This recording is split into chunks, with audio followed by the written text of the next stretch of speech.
본 방송에서 제공하는 투자 정보는 투자 판단에 대한 조언입니다.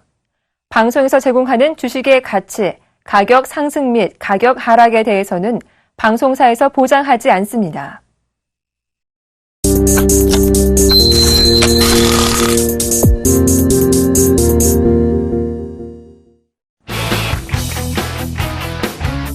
안녕하십니까. 막상막하 투맨쇼 시청자 여러분. 막상막하 투맨쇼 시즌2의 예병군입니다.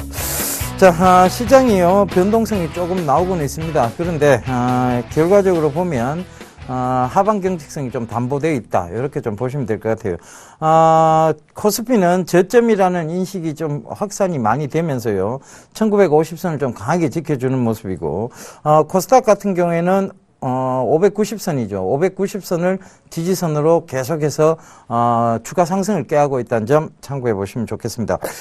코스피 오늘 3.42포인트 오른 1952선에서 마감이 되었고요.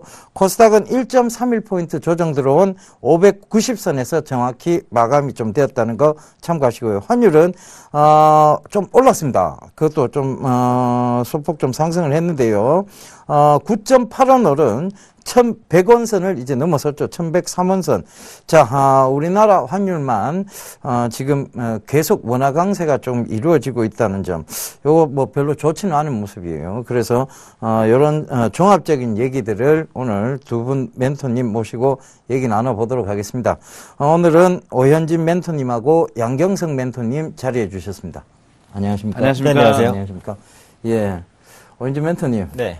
저희 충고를 강하게 받아들이시고 네. 헤어스타일을 바꾸셨습니다. 네, 훨씬 좋습니다. 네, 알겠습니다. 양경석 멘토님은 한 주 동안 뭐 좀 잘 보내셨습니까? 네, 아주 예. 즐거운 1월 말을 이제 재밌게 끝내고 예. 또 2월 달에 재밌는 일들이 좀 많아질 것 같아요. 예, 2월장을 좀 좋게 보시는군요. 그럼 양경석 멘토님의 얘기를 좀 근거로 해서 2월장이 좀 어떨 것 같습니까? 일단 2월장 저는 이제 나쁘진 않을 것 같아요. 뭐 네. 크게 지수가 올라간다라고 보기는 조금 그렇긴 하지만 그래도 우려보단 기대 요인이 조금 더 많다라고 판단을 하고 있습니다. 예. 기본적으로 이제 실적에 대한 부담감이 이제 많이 해소가 되고 있는 것 같아요. 4분기 실적이 좀 부담스러웠던 부분에서 그런 부담들이 이제 현실화가 되다 보니까 시장의 안도감으로 바뀌고 있다라고 보시면 될 것 같고, 지금 시장에 있는 뭐 불확실성, 뭐 그리스 문제도 있고 미국의 성장률이 생각보다 뭐 부진했다라는 부분들도 있고 이런 부분들이 있습니다만, 궁극적으로는 이제 그렉시트가 없고 미국의 성장률이 둔화된다라는 것 자체는 기준금리 인상 시점이 지연될 수 있다. 이런 예, 그렇죠. 기대로 뭐 반대로 해석할 수도 있거든요. 예. 그다음에 지금 시장에 있는 불확실성은 사실 그렇게 크게 신경 쓸 만한 부분은 아니다라는 관점에서 생각을 해보시면 될 것 같고, 사실 한 가지 꼭 말씀드리고 싶은 부분이 이제 수급적인 특징입니다. 최근에 수급 흐름을 보시면은 딱 한 주째 연기금만 시장을 아주 공격적으로 매수를 하고 있거든요. 그래서 코스피 시장에서 보시면은 이제 지난주에 연기금이 약 8천억에서 9천억 정도, 1조 가까운 금액을 7거래일 연속 매수하는 움직임이 나타났습니다. 그래서 연기금만 이제 매수를 하고 있는데, 이것이 시사하는 바는 두 가지 정도 될 것 같아요. 연기금은 기본적으로 저PBR 매매, 장기 투자 매매를 기본으로 합니다. 그래서 그런 관점에서는 지금 코스피가 분명히 PER은 높고 우려스러운 구간이지만 PBR은 낮기 때문에 하방 경직성을 갖추고 있고, 그런 관점에서 낙폭과대 대형주의 수급이 연기금 발로 들어오고 있다라고 보시면 되겠고, 앞으로 연기금의 수급이 저는 더 이어질 수 있을 거라고 생각해요. 왜냐하면 글로벌 저금리가 지금 지속되면서 한국도 저금리입니다. 연기금도 수익을 내기 위해서는 주식 이외의 자산이 마땅치 않아요. 근데 현재 연기금의 주식 투자 비중을 보시면 25% 정도, 선진국 연기금이 55%입니다. 선진국 연기금의 절반 수준도 안 되거든요. 올해 25%에서 30%까지만 끌어올린다고 해도 적어도 5조에서 8조 정도의 연기금의 자금이 국내 주식시장으로 유입될 가능성이 높습니다. 그런 관점에서 보자면 연기금의 매수가 든든하게 우리 시장의 하단을 지지해주는 버팀목 역할을 할 것이다라고 보고 있고, 여기에 필요한 건 외국인 수급입니다. 그런데 지금 이제 22회 QE 결정이 났는데 유럽계 자금이 언제 오냐, 이렇게 이제 조금 어떻게 보면 실망하시는 투자자분들도 계실 것 같은데, 아직 QE는 시작하지도 않았습니다. 3월부터 이제 1차적인 QE가 시작되고 1년 반 동안 점진적인 물량이 유입된단 말이에요. 그래서 지금 관점에서는 조급하게 생각하지 마시고 시장을 조금 여유 있게 관망하시면 좋을 것 같고, 말씀드렸던 근거의 하에서 판단을 내리자면 현재 시장은 하방보다는 상방 쪽으로 조금은 더 열어둬야 될 시점이 아니냐, 이렇게 판단을 하고 있고요. 그래서 단기적으로는 이제 연기금의 수급이 들어오는 종목들이 좀 상대적 강세를 보일 가능성이 높기 때문에 연기금이 매수하는 종목들 눈여겨보시면 좋을 것 같습니다. 예. 맞습니다. 연기금이 그러면 이제 중간 개투 역할을 하는 거고, 결국은 외국인이 마무리 투수로 들어오면 된다. 이 얘기시는 거죠. 네, 뭐 생각대로 되진 않겠지만 뭐 예. 그랬으면 좋겠습니다. 예. 일단은 뭐, 그럴 수도 있습니다. 우리 오현진 멘토님께서 얘기를 참 잘 풀어주셨는데, 첫 번째, 미국의 경기 지표가 이렇게 좋지 못하다는 것은, 좀 안 좋게 나온다는 것은, 또 금리 인상의 시점이 뒤로 늦춰질 수 있다는 명분을 잡는 것이거든요. 그런 점들을 참고해 보신다면 오현진 멘토님께서 얘기하신 위쪽으로 조금 마음을 더 열어둬야 된다. 이 말에 조금 더 힘을 실는 말이 될 수도 있을 것 같습니다. 양경석 멘토님, 네. 이 결정을 좋게 보시는 것 같아요. 뭐 그런 대로 괜찮게 봅니다. 나쁘진 예. 않을 것 같고요. 예. 일단 기본적으로 좀 전에 이제 그 많은 분들이 이제 말씀을 해주셨는데 실제로 미국의 금리 인상에 대한 우려감은 작년에 상당히 과했던 것으로 보입니다. 왜 그러냐면 금리 이제 QE가 이제 종료가 되면서 미국 시장에서 금리 인상에 대한 부분은 분명히 유동성의 흡수가 이루어지는데 그 부분이 또 한국 시장에서는 특히나 취약한 그런 부분들, 아시아권의 신흥시장 내지는 이러한 시장들에서는 상당히 불리한 여건이 조성이 될 것이다. 이러한 부분들이 예측이 좀 많았었는데, 뭐, 미국이 세계 경제의 패권을 좀 잡고 있는데, 그 비둘기파들이 금리 인상에 대한 대안 없이 금리 인상을 할 이유는 별로 없다고 저는 보고 있거든요. 그래서, 미국 경제가 일단, 크게 그 흔들리지 않는 범위 내에서 점진적인 시도를 할 가능성이 좀 있어 보입니다. 물론 그것이 이제, 최근에 유럽 시장에 ECB에서 통화정책을 피는 부분들이 유동성의 확대로 이루어지기 때문에 한국에는 점진적인 유동성의 확대에 영향이 있을 가능성이 높습니다. 그리고 그 부분이 말해주는 것은 경기가 이제 한국 그 경기가 민감 섹터들이 바닥일 가능성이 높지 않느냐라는 이러한 측면들, 그 다음에 최근에 등장한 유가의 바닥론에 힘입어가지고 연기금이 지난주에 매수세를 강력하게 보인 것은 단기적인 측면보다는 약간 중장기적인 포석에서의 물량 확보, 물량은 선침해적인 성격이 좀 강하지 않나 이렇게 판단을 좀 해보고 있고요. 그런 점에서 이제 경기 민감 섹터들이 추가적인 하락의 영역은 그렇게 크지는 않는데 문제는 이제 시간의 어떤 그 문제들 이런 부분들일 텐데 2월 달이 이제 오늘 첫날 시작을 합니다. 근데 2월 달 장세는 1월 달에 일단 저점을 어느 정도 확인한 1800선, 그러니까 1900선이 잠깐 종합지수로 깨지는 그런 상황에서 1900선 정도는 일단 지지력을 확보를 했지 않았나. 그래서 2월 달 장세에서는 약간의 점진적인 상승 쪽으로 약간 무게중심이 옮겨가는 그러한 장세가 될 가능성이 좀 높아 보이지 않나 이렇게 판단을 해봅니다. 예, 점진적인 상승세를 계속 조금 보일 것이다. 이 얘기를 좀 해주셨는데, 경기 민감주 쪽으로 보시는 거죠? 경기 민감 섹터들이 단기적으로 좀 올랐지만, 하락으로 다시 갈 수 있는 그런 여력들이 많지가 않습니다. 대표적으로 이제, 현대중공업 같은 경우, 우리 조선 섹터에서 현대중공업만 보더라도, 굉장히 그 안 좋았을 때 상황이 10만 원 밑으로 하회를 했던 상황이 있었거든요.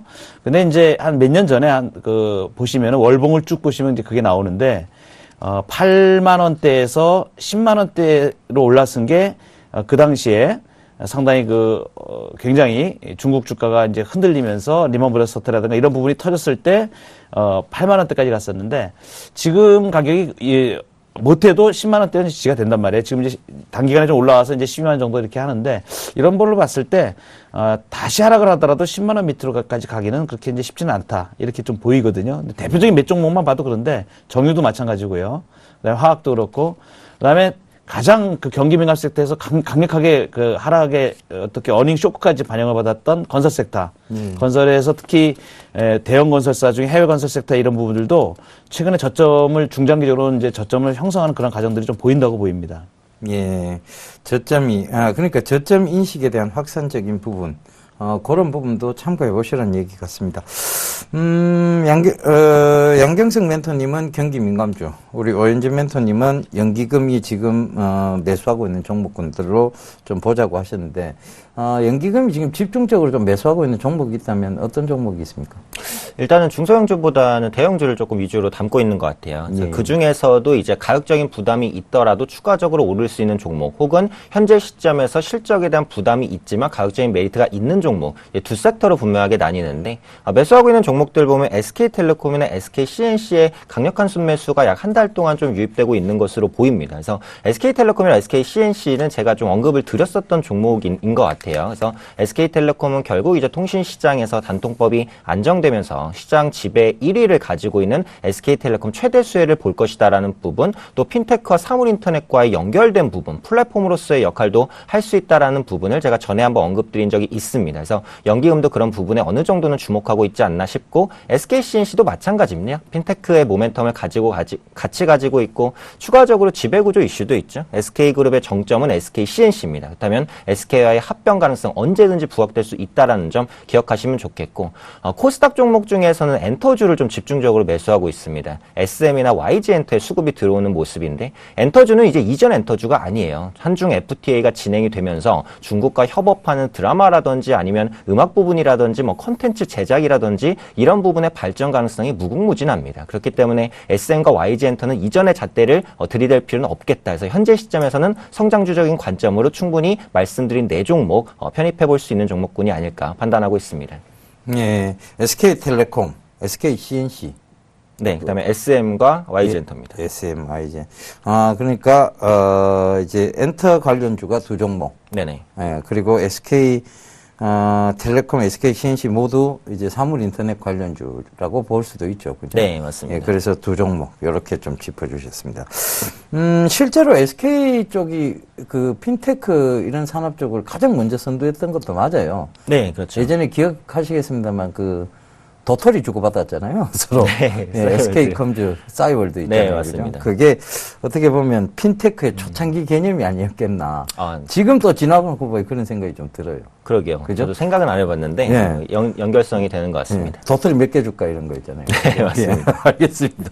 자, 시장 얘기는 여기서 좀 짧게 마무리를 짓고요.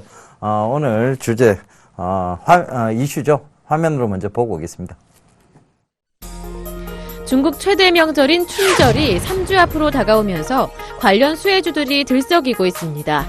한국관광공사에 따르면 중국 춘절 연휴 기간인 이달 18일부터 24일까지 한국을 방문하는 중국인 관광객 수는 8만 명가량에 달할 것으로 예상되고 있는데요. 대만, 홍콩 등 중화권 관광객을 모두 포함하면 10만 명을 훌쩍 넘을 것이라는 전망입니다.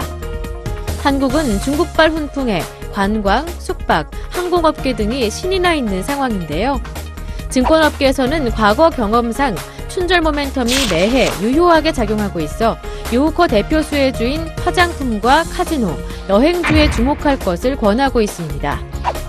하지만 일각에서는 중국 내에서도 춘절 소비 트렌드가 변화하고 있어 국내 증시 수혜주에도 세대 교체가 이뤄질 것으로 전망하고 있는데요. 그 대표적인 것이 바로 엔터주라고 합니다. 최근 중국 내에서는 IT 제품과 주얼리 등 문화 관련 소비가 급증하고 있다고 하는데요. 3주 앞으로 다가온 중국의 춘절 특수, 과연 올해 요우커들의 선택은 무엇일까요? 잠시 후 막상막하 투맨쇼에서 춘절 관련 수혜주와 눈여겨볼 종목군이 전격 공개됩니다. 예, 중국 춘절에 몰려오는 요우커의 선택, 이것에 대해서 좀 집중을 해보자는 이슈인 것 같습니다. 근데 대다수의 중국인들은 국내에서 춘절을 보내죠. 중국 자국 내에서 춘절을 보내는데, 이제 조금, 소비 성향이 좀 짙은 이런 요우커들이 몰려온다는 얘기입니다. 그럼 그들의 소비가 어떤 방향으로 흘러갈 것인지, 그걸 우리가 또 눈여겨봐야만 주가의 향방을 알 수 있겠죠. 그 부분에 대해서 얘기 나눠보도록 하겠습니다. 그 전에, 오현진 멘토님은 이 성이 지금 국내 성입니까? 네, 물론 국내 성. 원래 이게 오도 중국 성이 아니에요? 오도. 예. 글쎄요, 제가 그런 부분까지 확실히 잘 모르겠습니다. 양경성 멘토님, 양시. 제주. 고부양이죠. 예, 그렇죠. 그죠? 예. 고시, 부시, 양시. 예. 삼성이라 그래가지고. 네, 삼성현이라고 옛날에 참 불렀습니다. 맞습니다. 저희 예시들은 사실 중국성이에요. 이게. 예. 그 대만의 야구 선수죠. 네네. 예진장이라고 있습니다. 네. 예. 그거하고 우리하고 일가인 것 같아요. 핏줄이 좀 비슷해 보입니다. 예, 제가 이게 좀 봐도 제 얼굴이 좀 넙대대한 것이 중국인하고 좀 닮은 그런 구석이 없지 않아 좀 있는 것 같아요.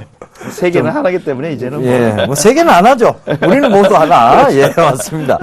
자, 제가 이 중국인의 피가 흘러서 그런지 이거 무엇보다는 이쪽 요우커가 선택하는 것에 대해서는 조금 잘 알 수 있을 것 같습니다. 네. 일단은 이 중국인들은 대륙성 기질이 굉장히 강해요. 그래서 소비를 할 때도 이래 뭐 찔끔찔끔 잘 안 사더라고요.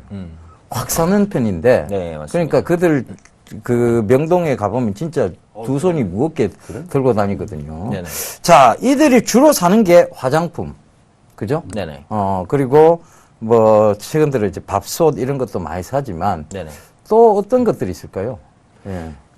거의 뭐 그 부분에 이제 많이 편중이 돼 있다고 보시면 되겠고 네. 추가적으로 보시면 이제 의류 관련 업종들이 좀 많이 올라갈 수 있는 모멘텀이다. 그리고 굳이 이제 뭐 사간다는 개념이 아니라 즐긴다는 개념도 있겠죠. 뭐 외국인 전용 카지노 파라다이스나 뭐 GKL에서의 소비도 어느 정도는 기대된다라고 보시면 되겠고 추가적으로 이제 국내 백화점주의 매출이 좀 확대될 수 있다라는 모멘텀도 조금 넓게 보자면 뭐 가져갈 수 있다. 이렇게 이제 판단을 하고 있고요.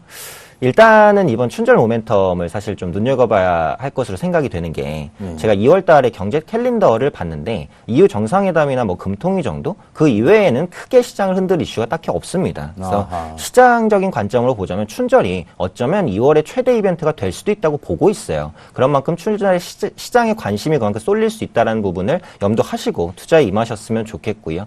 그러니까 춘절에는 이제 앞서 방송에도 나왔습니다만 이번에 약 8만 명 정도, 작년에 7만 명이었습니다. 1만 명의 이제 유입객이 늘어난다라고 보시면 되고 그만큼 소비가 더 늘어난다라고 보시면 될 것 같고 무엇보다도 중국의 고액 자산가의 유입 비중이 높아지고 있어요. 그런 부분들은 개개인당 구매 단가가 올라간다라는 부분에서 국내 업체에는 분명히 좀 수혜가 될 수 있다 이렇게 판단을 해주시면 좋을 것 같고요.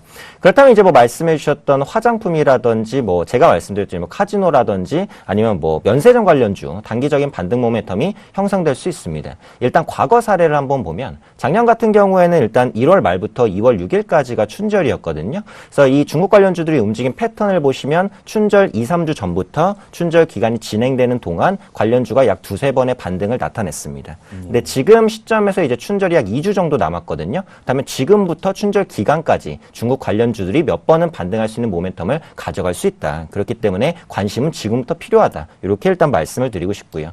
다만 주의할 부분은 중국 관련주들이 사실 많이 올랐어요. 기대감에 의해서 많이 올랐고 작년 대비해서는 전반적으로 주가가 20, 30% 크게는 50% 이상 반등한 상황이기 때문에 중국 관련주라고 다 올라가지는 않겠죠. 그중에서도 집중적인 종목 선별이 필요하다 말씀드리고 싶고 추가적으로 한 가지 특이한 사항을 말씀드리면 이번에 중국의 춘절 연휴가 18일부터 24일까지입니다. 그런데 이제 우리 설 연휴가 18일부터 22일입니다. 연휴가 겹쳐요. 똑같이 시작된단 말이죠. 그렇다면 국내 대형 업체들이 이런 부분을 안 노리진 않을 거예요. 그래서 한국과 중국의 연휴가 똑같이 시작되는 부분을 노려서 대대적인 마케팅이라든지 홍보에 나설 수도 있다라고 봅니다. 그러면 단기적이나마 매출이 올라올 수도 있고 지금 엄청나게 부진한 세타가 사실 대형 유통주입니다. 신세계나 뭐 현대백화점, 뭐 이마트도 마찬가지고요. 주가가 굉장히 안 좋거든요. 그래서 이런 어떻게 보면 더블 연휴에 이런 모멘텀을 맞아서 낙폭과대 유통주가 또 단기적으로는 좀 올라올 수도 있기 때문에 이런 종목군들 눈여겨보셔도 뭐 나쁘지 않지 않겠냐 판단하고 있습니다.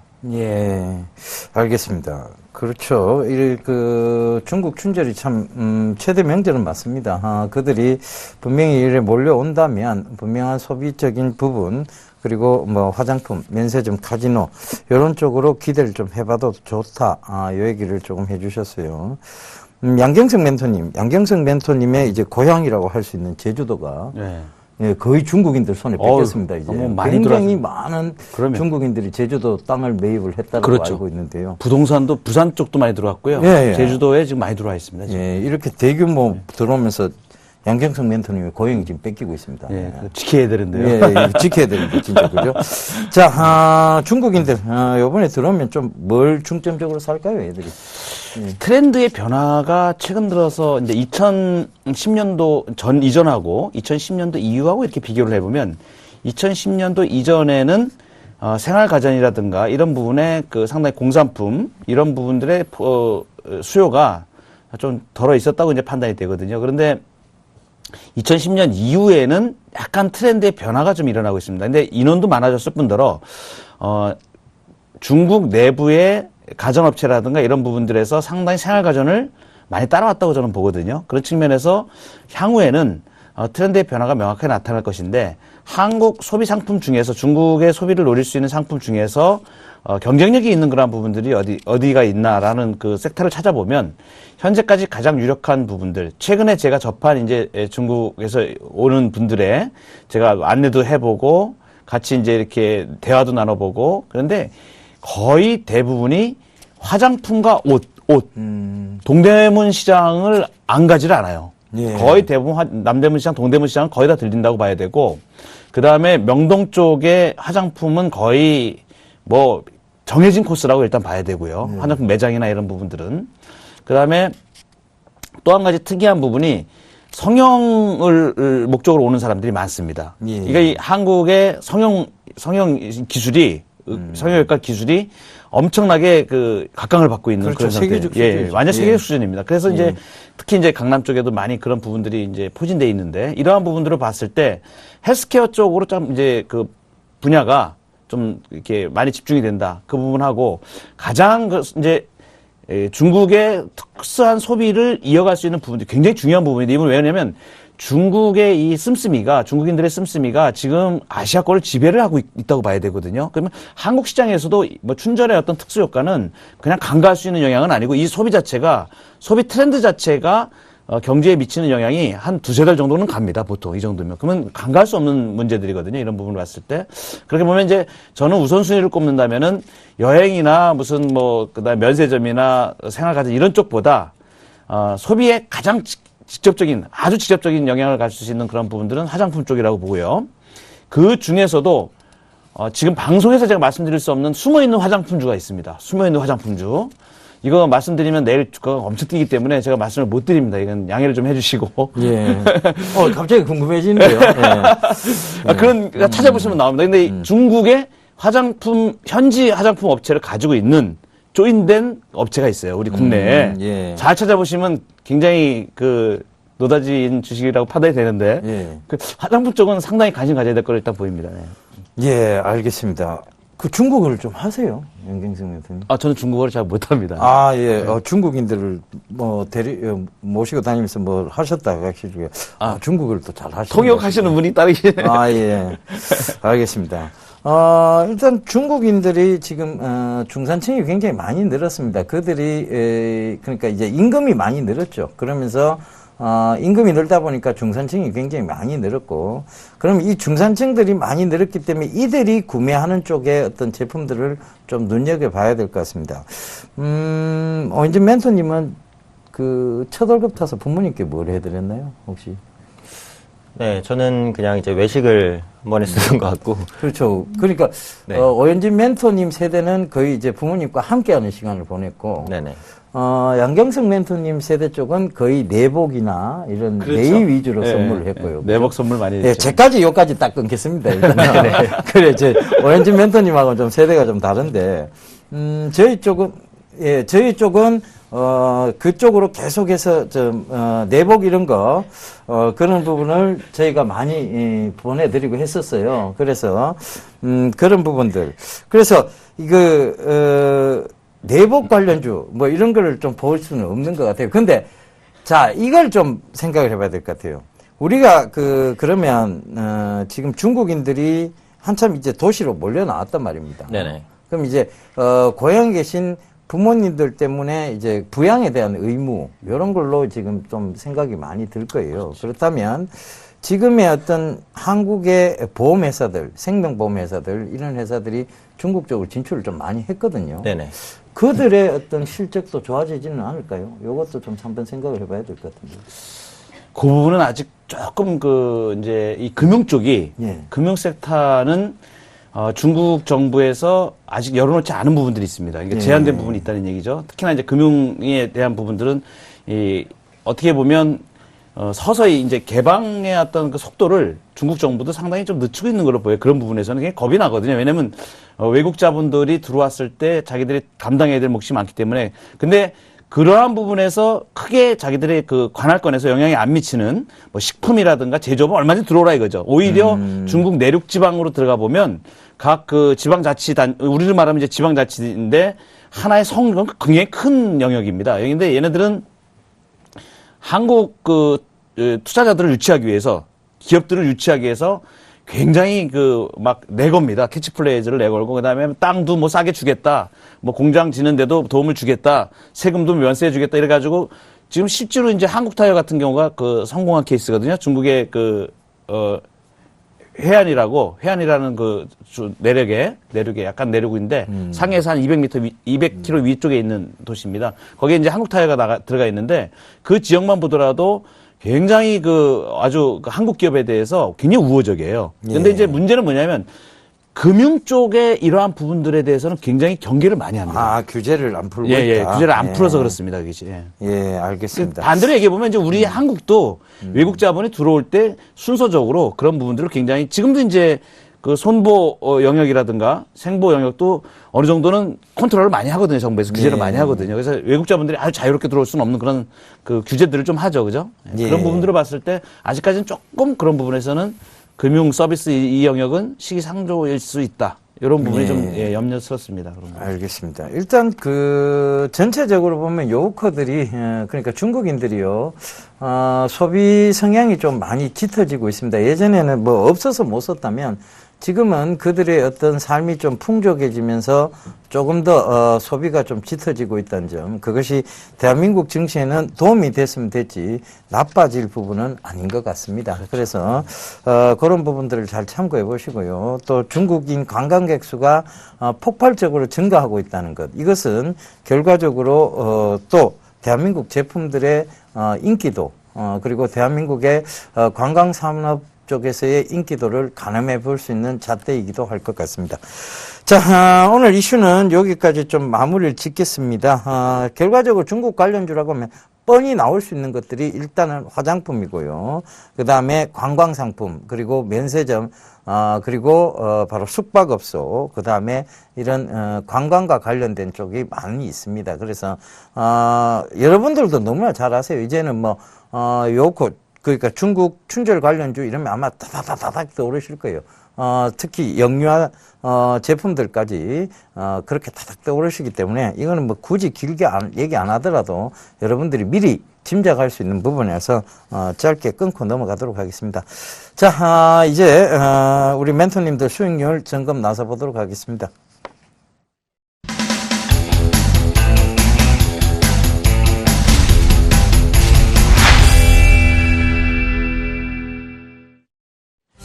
(2015년 2월 2일) 월요일입니다. 막상막하 투명쇼 시즌2 포트폴리오 수익률 확인해 보겠습니다. 먼저 오현진 멘토님의 포트폴리오인데요. 현재 포트에는 총 2종목이 편입되어 있습니다. 인터파크 INT가 4.1% 수익률, 삼성전기는 2%의 수익률을 보여주시면서 전반적으로 안정적인 포트폴리오를 계속 구성해 나오고 계십니다. 다음은 양경승 멘토님 포트폴리오인데요. 나노 신소재가 오늘장 2.38% 상승 마감하면서 현재 4.9%의 수익을 기록하고 있어서요. 있고 계시고, 포트폴리오 전 종목이 수익권입니다. 굉장히 안정적으로 지금 운영을 해주고 계십니다. 자, 이번엔 포트폴리오 수익률 베스트인데요. 장대진 멘토의 안랩이 24.7%로 2위고요. 이정수 멘토의 ICD가 23.3%로 3위입니다. 그리고 오늘장 4위와 5위는 모두 정재용 멘토인데 인선 ENT하고 SM이 각각 19.1%와 18.8%로 4위와 5위를 차지하고 있습니다. 예, 그럼 오늘 장 1위는요. 정재용 멘토네요. 게임빌입니다. 39.3% 수익을 조금 반납은 했어요. 40% 이상이었는데 반납을 좀 하면서도 그래도 여전히 1위 자리를 지키고 있습니다. 이번엔 누적 수익률 베스트인데요. 자, 이정수 멘토가 또 99%까지 또 올라왔습니다. 그죠? 또 100%를 바로 목전에 또 두고 있어요. 눈앞에 서면서 1위를 계속 고수하고 있고, 2위는 조민규 멘토가 75.4%로 그 뒤를 쫓고 있습니다. 정재용 멘토가 또 바짝 쫓아왔어요. 62.4%로 3위를 기록하고 있는 모습입니다. 이번에 명예의 전당입니다. 조민기 멘토의 유닛 테스트가 100%와 41.1%로 은메달을 차지하고 있고요. 손대성 멘토의 암호택이 32.8%로 동메달을 차지하고 있습니다. 다른 분들 포트폴리오도 확인을 해보십시오.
예, 시장에 변동성이 많이 나오고 있어서 그런지 멘토님들 수익률이 올라갔다 내려갔다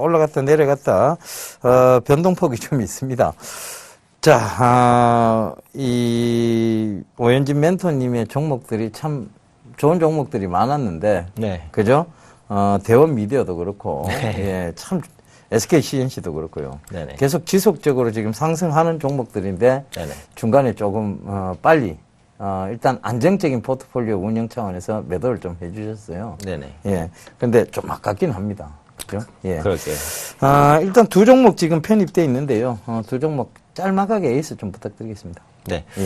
현재 인터파크 INT와 삼성전기 편입돼 있습니다. 인터파크 INT가 2% 정도 밀리면서 약간은 아쉬운 모습을 보였는데, 전에 말씀드렸다시피 이제 전자상거래 업체입니다. 투어 부분의 실적 개선이 지속되고 있고, 무엇보다도 기대되는 부분은 이제 대형 공연이거든요. 올해 로빈훗을 비롯해서 대형 공연 매출이 증가할 것으로 보여지고 있기 때문에 실적 개선에 대한 기대감 여전히 유효하다라고 보시면 되겠고, 오늘 사실 이제 다소 밀리고 지난주에도 이게 살짝 밀렸었던 부분은 알리바바와의 연관이 조금 있는 것 같아요. 알리바바가 기대치를 하회하는 실적을 발표하면서, 물론 알리바바와 이 인터파크 INT의 연관성은 떨어지지만 같은 전자상거래 업체의 투심이 약간은 무너진 게 아니냐는 판단을 하고 있습니다. 그래서 지금 단기적으로는 올라가는 추세를 깰지 안 깰지의 기로에 있어요. 여기서 추가적으로 밀리게 되면은 추가 하락이 나타날 수도 있기 때문에 현재 시점이 지지를 보여줄 수 있는 가격대고 반등 확인하도록 하겠습니다. 아직까지 큰 흐름엔 무리가 없기 때문에 홀딩하도록 하고요. 두 번째로 삼성전기 보도록 하겠습니다. 기간의 매도로 주가가 밀리는 모습이 나타났지만 4분기 호실적이 발표되면서 다시 한번 돌려내는 모습이 나타나고 있습니다. 4분기 영업이익 344억 원으로 전년 동기비 그리고 전분기비 흑자 전환을 한 상황이고요. 1270억 규모의 적지 않은 자사주 매입도 발표했습니다. 앞으로도 실적 개선에 대한 기대, 자사주 매입으로 인한 주가 하방 경직성 기대해 보도록 하고요.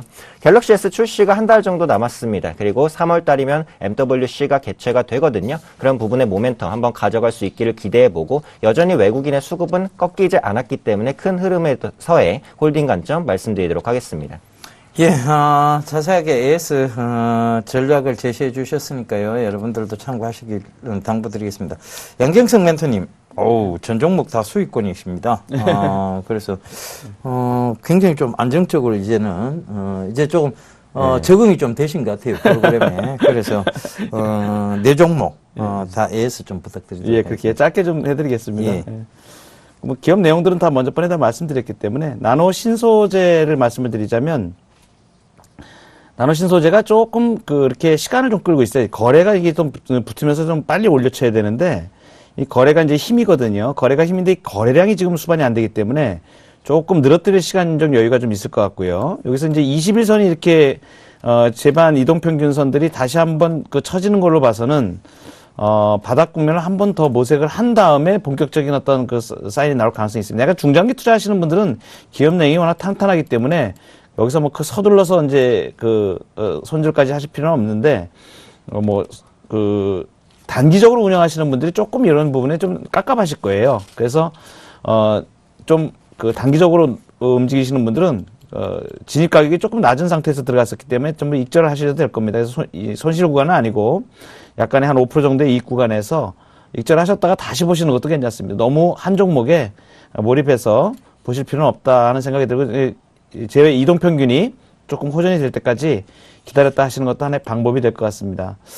그 다음에 삼형전자가 이제 지난주에 편입을 했는데, 이 주가 모양이 상당히 좋아지고 있어요. 이건 굉장히 이제 기대가 좀 될 수가 있는데, 이 종목은 특별하게, 말씀을 드리자면 여기 거래가 지금 3일째 이제 수반이 되면서, 그 다음에 제2동평균선을 틀어서 올리려고 하는 그런 모양새가 좀 나오고 있거든요. 그래서 조금 한번 서 나올 겁니다. 서 나와서 뭐 약간 10% 정도 수익은 단기간에 좀 구사할 가능성이 좀 높지 않나. 그래서 목표가까지는 조금 멀지만 14,000원 제가 제시를 해드리는데, 뭐 그 가격이 반드시 갈 겁니다. 왜냐하면 기업 내용이 현금 자산이 워낙 빵빵한 회사예요. 굉장한 일단 펀더멘탈에서 너무 굉장히 탄탄한 회사고, 그 다음에 기업 내용도 괜찮습니다. 컨덴서 영역이 계속해서 그 실적에 대한 부분들도 좋은 부분으로 작용할 가능성이 높기 때문에 계속 지속적으로 관심을 가지고 보유의 관점으로 대응하실 종목으로 판단이 되고요.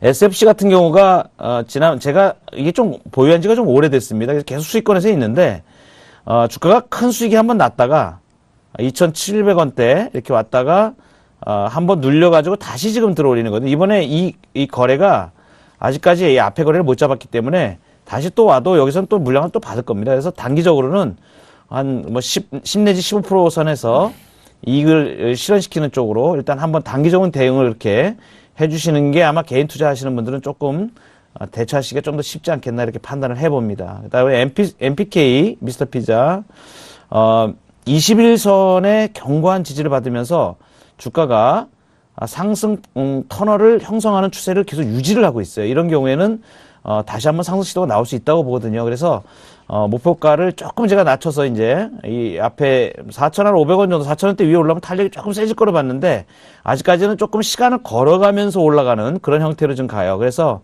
일단은 4,500원 선에서 잘 봐서 일단은 이익을 실현을 시키고 좀 다시 봐도 되겠다. 전부 다 수익 구간이기 때문에 약간씩 여유를 가지고 보면서 대처를 하셔도 되리라고 판단을 합니다. 이상입니다. 예, 알겠습니다. 일단 가격 전략 전체적으로 제시를 해주셨으니까요. 참고들 하시길 당부드리겠습니다. 자, 오현진 멘토님의 히든카드 보고 오도록 하겠습니다. 오현진 멘토님 부탁드리겠습니다. 예. 네, 오늘 제가 말씀드릴 종목은 LG화학입니다. LG화학은 뭐 대형주기 때문에 모르시는 분들은 없으실 것 같습니다. LG그룹의 대표적인 화학업체고요. 전지사업과 정보전자 소재 사업을 함께 영위하고 있습니다. 일단 가지고 나온 이유는 유가 반등에 따른 투자 심리 개선입니다. 유가가 WTI 한 8% 정도 폭등을 했어요. 뭐 굉장히 많이 오르긴 했는데 너무 많이 떨어졌기 때문에 많이 오른 것 같진 않지만 바닥에 대한 기대감 높아지고 있다. 그런 면에서 정유주와 화학주가 오늘 전반적으로는 양호한 모습을 보였고요. 전에도 말씀드렸다시피 저는 화학주가 추세적으로 상승하지는 않을 거라고 보고 있습니다. 아직까지는 수요가 살아나는 모습은 아니에요. 다만 유가가 바닥을 찍은 것으로 확인되기 때문에 단기적인 기술적 반등은 가능하다라는 관점에서 LG화학을 말씀드린다는 부분 염두하시면 좋겠고요. 중국의 춘절 연휴가 임박합니다. 그러면서 기업들이 이제 재고 축적 수요가 좀 있을 거예요. 그래서 석유화학 제품에 대한 가수요가 어느 정도는 좀 발생할 수 있지 않을까라는 판단하고 있고요. 다음으로는 2차전지 부분의 완만한 성장입니다. LG화학은 화학자를 붙이고 있지만 전지 부분의 성장 모멘텀도 상당하거든요. 유가가 하락하면서 2차전지에 대한 부분, 전기차에 대한 관심 약간 수그러드는 듯 했지만 현대 기아차를 중점적으로 해서 글로벌 메이저 자동차 업체들 전기차에 대한 투자를 늘리면 늘렸지 절대 줄이지 않습니다. 중대형 부분의 2차전지 부분의 매출은 장기적인 관점에서는 계속해서 올라갈 수 있을 것이다 라고 보고 있고요. 실적이 확인이 됐어요. 4분기의 실적이 지금 2,300억 원 영업이익을 기록하면서 예상치를 하회했습니다. 하지만 워낙 기대치가 낮았었던 부분이고 이미 안 좋았던 4분기 실적이 밝혀진 시점에서 시장의 관점은 다시 한번 1분기 실적으로 옮겨간다. 그래서 1분기에는 4분기보다 큰 폭은 아니어도 개선 가능성이 상당히 높기 때문에 실적에 대한 불확실성도 좀 떨궈버린 상황이 아니냐 판단을 하고 있고요. 추가적으로 가격적인 매력입니다. 현재 PBR 밴드를 보시면 PBR 1.1에서 1.2배 수준 거의 하단권에 지금 위치해 있는 상황이거든요. 과거 PBR 1배는 거의 지지를 했다라는 측면에서 역사적인 관점으로 봤을 때 현 구간이 바닥권이 아니냐 이렇게 판단을 하고 있고요. 잠시 차트 보도록 하겠습니다. 최근에 이제 16만 원대에서 저점을 찍고 지속적인 상승 추세를 만들고 있는 모습들이 나타나고 있습니다. 특히 외국인의 수급이 아주 적극적으로 좀 유입되는 모습들이 나타나고 있기 때문에 일단은 좀 수급인 것 같아요. 유력계 자금 유입에 대한 기대만 있으면 과거에도 그랬듯이 화학주가 한번 시세를 낼 가능성이 있다라고 보고 있고, 현재 가격대가 좀 중요합니다. 약간 매물대를 걸쳐 있는 가격이기 때문에 이 매물대만 뚫어낸다면 한 템포 더 상승할 수 있을 것이다 판단하고 있고요. 매수가는 20만 2천 원으로 말씀드리도록 하겠습니다. 오늘 종가가 20만 5,500원이기 때문에 오늘 종가 부근에서 크게 무리 없는 가격이고, 목표가는 23만 원 그렇게 높게 보지는 않습니다. 앞서 말씀드렸듯이 추세적인 상승보다는 단기 트레이딩 관점이니까 상단 매물대까지 보도록 하고요. 손절가는 19만 3천 원으로 약간 짧게 정리해드리도록 하겠습니다. 예, 알겠습니다. 오현진 멘토님의 히든카드 LG화학 잘 들어봤습니다. 자, 이번에 양경석 멘토님의 히든카드 들어보고 오도록 하겠습니다. 양경석 멘토님. 네. 오늘 제가 공략주로 말씀드릴 종목은 한국가스공사입니다. 한국가스공사 최근에 주가가 많이 하락을 했는데요. 특별히 4, 4분기 실적에 대한 우려감이 조금 많이 지배를 했었습니다. 최근에. 그래서 이제 작년 같은 상황에서는 셰일가스의 대표적인 수의 어떤 그런 부분들이 굉장히 부각이 된 그 시기가 있었었는데, 이제 실제로 그 부분이 이제 잠재워지면서, 메리트가 많이 이제 반감을 하고, 그 다음에 이제 실적에 대한 부분들이 악화가 되기 시작하면서 주가가 좀 많이 흘러냈던 그 상황이 되겠습니다.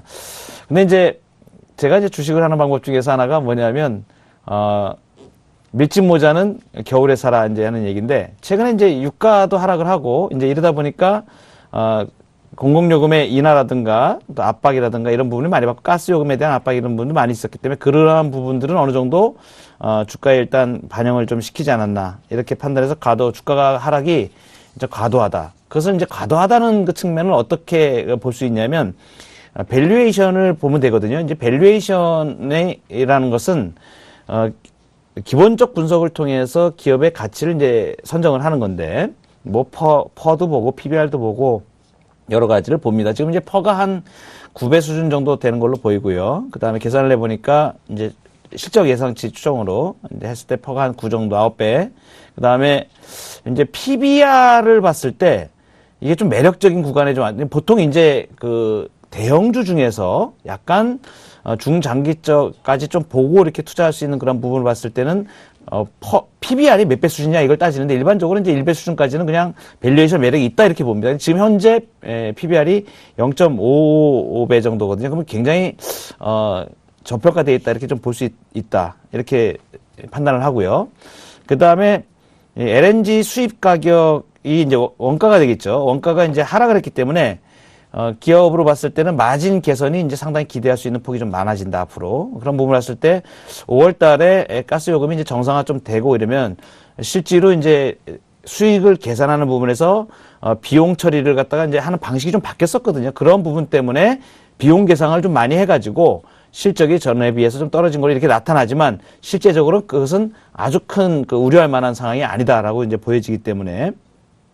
또 한 가지는 이제 해외 사업 부분입니다. 해외 사업 부분 특히 이제 우즈벡에 이제 가스 충전하는 천연가스 충전소를 이제 시범 사업을 들어갔는데, 한 번에 한 80대 정도가 충전할 수 있는 그런 시스템을 갖췄습니다. 근데 그것이 최근에 굉장히 상업 운전을 실시를 했는데 상당히 괜찮게 지금 이어지고 있는 사업 부분이 벌려지고 있는 그러한 상태로 일단 판단이 되기 때문에 여러 가지 사업 부분에서 상당히 괜찮다. 그리고 상당히 매력적인 가격이에요. 차트를 보면서 이제 가격 전략하고 제가 좀 말씀을 드리려고 그러는데요. 이 차트를 보면 대형주 레벨에서 이 정도의 하락을 보인 이런 부분들은 상당히 매력적인 어떤 구간으로 보이거든요. 이제 보시면은 150일 장기 이동 평균하고 61선의 중기 이동 평균에서 주가가 정말 많이 하락을 했죠. 이게 쫙 보면 쫙 흘러내린 상태로 이제 돼 있는데 아주 매력적인 구간이 왔지 않았나 저는 이렇게 판단을 하는 게, 일단 일봉상이 이렇게 나타나지만 주봉상으로 보면요. 주봉상으로 보면 우리가 얘기하는 소위 말하는 ABC 형태의 급락까지 나타난 상황입니다. 그래서 주봉이 이제 꼬리를 좀 들려 그러고 있어요.